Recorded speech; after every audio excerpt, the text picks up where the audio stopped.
more is McCormick. So the three gladiators at the front as they head towards Creamery Corner. We wait to see will there be any antics this time, but McCormick seems to get the better of the whole shot. But Brown fairly tight, and Sweeney a little bit slower off the line. So John, we wait with bated breath as the group comes back to us. Yes indeed, Jack, and I do really hope that it was a repeat of the first race. It was action-packed first open race, but this is the big one, the grand final here for this Faugheen 2022. I beg your pardon, Jack, you get carried away, too much action going on in my head here inside the commentary box. We can just hear the superbikes making their way out towards Carrick Corner before they swing left down the back section of the circuit, where it does get very choppy. You know, it's a very hard place to set up a bike if there's suspension bikes too. You can get caught with either be too hard or too soft a lot of the time here. The back wheel is off the ground, so it makes braking that a little bit harder. Or here they come back into view. We can just hear them as they make their way out of the village and up towards us. Who's it going to be this time, Jack? And this race sponsored by Evers of Faugheen. And we wait to see come around that left-hander, just down below us. And when I said there was a lot of foliage there, very, very limited view we have here.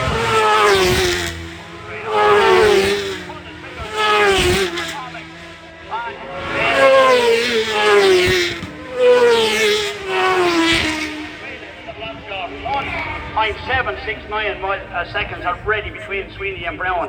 The gap between Brown and McCormick 0.136. Graham Kennedy almost 2 seconds adrift of Sweeney there, but Sweeney ready 1:20.34 from the standing start. Yeah, Mick must really like Love Lightning because he's definitely in a rush out there, Jack.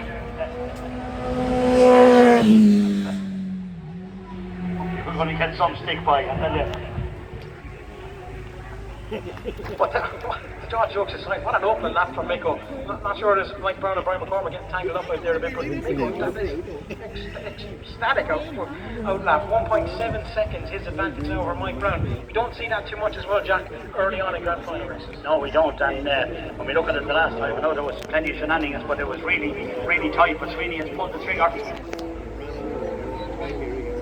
So down into the village they come.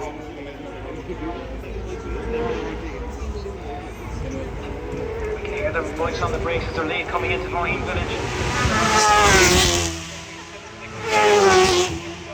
And it's Mike Brown with a gap. Where's McCormick? Yes, he has. Graham Kennedy up in third position. So we lost McCormick.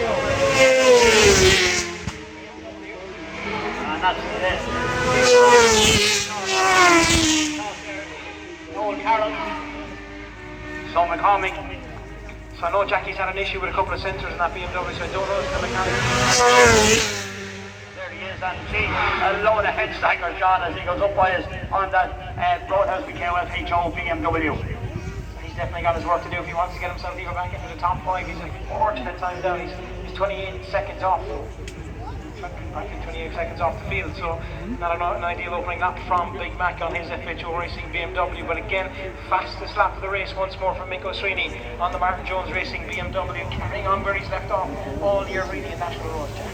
Yes, the gap now for the pit force is 2.107 between Sweeney and Brown.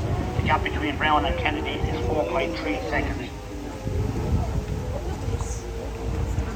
See what can Mike Brown do about Miko Sweeney's lead. We keep an eye on the time, and again, folks, you can catch the action on.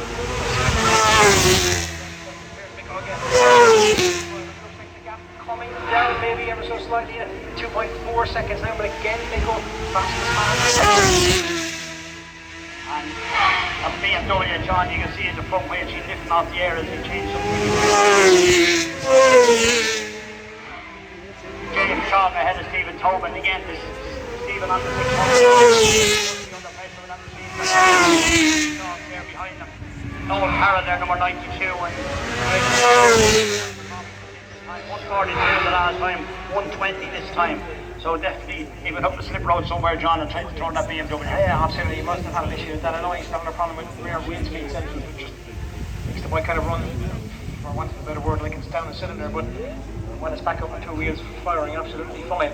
So we'll see what kind of time he can inflict on the pack in front of him. Can he even catch the likes of James Chalker, Stephen Tobin? Again, Stephen Tobin, great shout for him. He's out there on a 600 against most of the bigger bikes too, so that's a good run from him.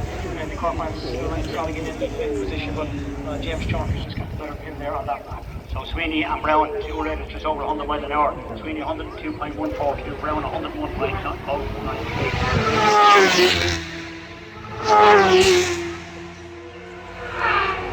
And that gap is just 2 seconds for Brown. That time the fastest lap of the race, 115.7571. And again, Graham Kennedy absolutely flying this weekend on his BMW. That's an older generation BMW that Graham's aboard as well.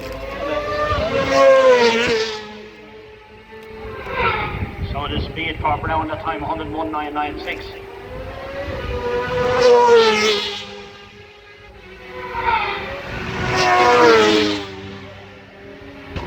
Oh, there's McCormick goes by Noel Carroll.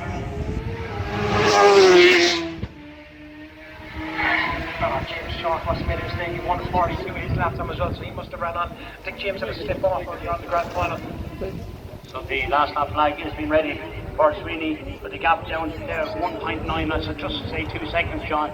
And Kennedy is a further 11 seconds behind Sweeney.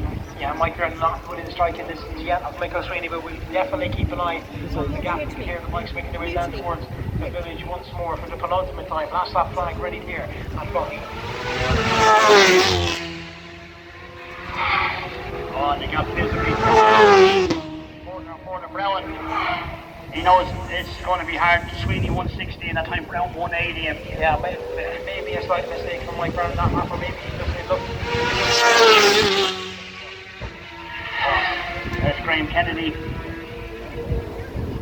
So don't forget, folks, please make sure you take home all your dinner. Make the job a little bit easier. So there's plenty of bins around the place. So that's Stephen Tobin 164. Stephen Tobin's fastest lap of the race, 120.9. That one on 600. It's just tucking in behind the Limerick van.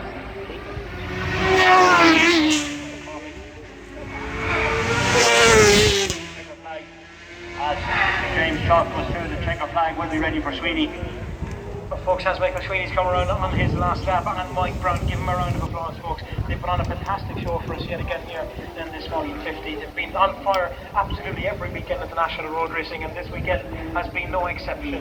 They've got maybe a quarter of a circuit left to navigate for the MGR BMW rider. Skerry's man at the stick. Here he comes, a race win and another grand final for Michael Sweeney. Next up engineering student, yes indeed it is. That's a 1-2 for Mako and Mike Brown. A fantastic result again and another great grand final. So as the riders and they're slowing down that place, the still riders out there racing, folks, to make sure that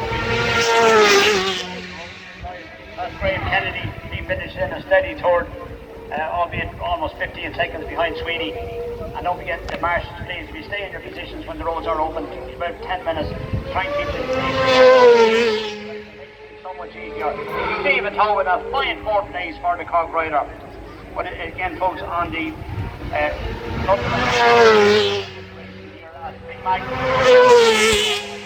Well, it's important, John. You get the race traffic moving, let people that want to go home, those that want to stay for the presentation.